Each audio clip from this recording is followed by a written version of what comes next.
Tom, that's a tough one to take, isn't it? Another narrow defeat. Yeah, it's just the theme at the minute, just sort of getting edged out by teams that are working a little bit harder than us. And yeah, frustrating because for large chunks of the game we played some good football and moved the ball well, and even Northampton just said to us at the end, you're the best football team we've played, but there's just something missing at the minute, and I think the injuries that we're currently suffering and having to move people around is just upsetting the rhythm a little bit. So yeah, got to find a solution quick. I was going to say, it's always tough, isn't it, when you've got such a sort of spine of the team out. Obviously in the midfield, Shane Jarvis and Demi Walker. I know obviously today you started with Hannah Snape in there, and then in the second half it looked like we switched it round to Zoe and obviously Emily as well. Yeah, so we had another injury at half time, had to make a substitution at left back, and then Tizzy still carrying a knock, so we had to take her off after 10 minutes in the second half. So we are just really struggling at the minute, but that's why you have a deep squad, and it's up to the players that come onto the pitch or start in the squad or start in the 11. They have to step up and perform. And we've just said that to the girls, give them a bit of a reality check, because we're trying to be nice all the time, but it's about character. It's now about how badly do these girls want to improve on last year. We finished on 30 points. I think we're currently on 26, and there's only 5-6 games left. It's how badly do they want to make progression from last season, and I think the results went our way from what I gather. I think Doncaster beat Wem. I don't know if it's mathematically possible now, but I think we are safe. But it's not good enough, and I've told the players that, the other coaching staff have told the players that they just need to give a little bit more. And in the first half we were non-existent for effort. They outworked us, okay, we scored the goal, but they were always first to the ball, winning second balls, 50-50s, and that's got to come from within. So I think we've got 2 weeks now before we play again, so it's a chance to reset, work them hard in training, and hopefully we can come back round to go in 2 weeks' time. Obviously from what you're saying there, it does sound a little bit like mixed emotions, because I suppose, like you say, you talk about the work rate, but obviously on the flip side they've said that we're one of the best footballing teams that they've played. I mean, there was some good stuff in there, wasn't there, amongst that? Football wise, we don't doubt the players. We've told them that it's not a tactical or a technical issue. It's not a case of we're not good enough footballers. It's just that we don't seem to have that desire and passion. Against Peterborough we had it, and when you put that with the technical and tactical ability, that's why you get a 4-0 performance against Peterborough and blow them off the park. But if you drop one of those elements, and for the last couple of weeks against Leafield and again today we didn't match them for work rate, makes the game really difficult. And that's the bit that we've got to try and find a way of stimulating the girls to give a little bit more, and to run those extra 10 yards and to make that final sprint and to put your body in front of somebody else and to win the second challenge if you don't win the first one. And yeah, we'll go away and have a think how we can solve that.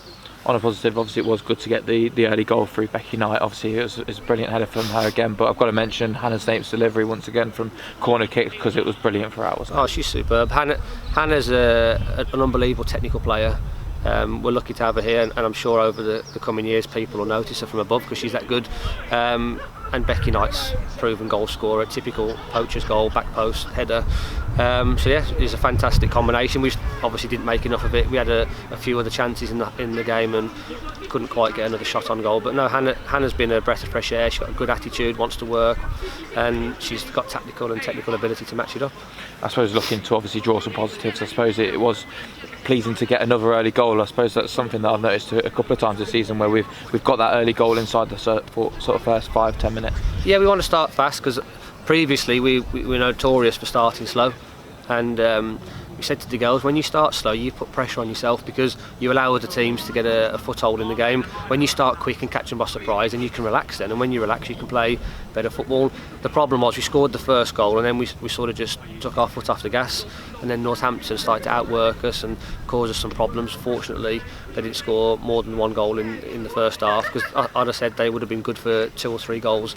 Look, it's the reality of the situation is that we started really well this season when everything was going our way, no injuries, momentum was high, the confidence was high. Then we had a little blip after Christmas where we were playing great football and working hard but couldn't score. Now we're going through a run where we've got quite a lot of injuries in the squad and we're really testing the squad depth. Morale's low because obviously we're not sort of getting the results that we want.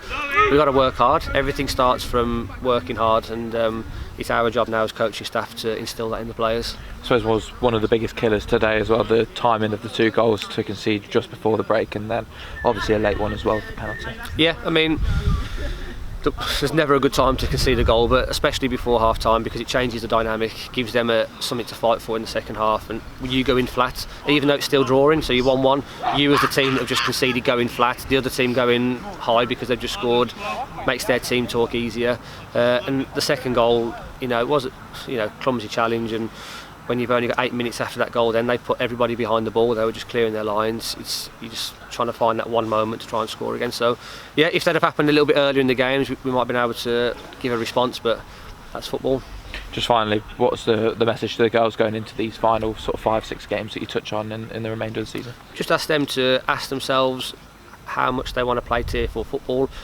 We're a progressive club. We've got ambitions of wanting to be a Tier 3 team.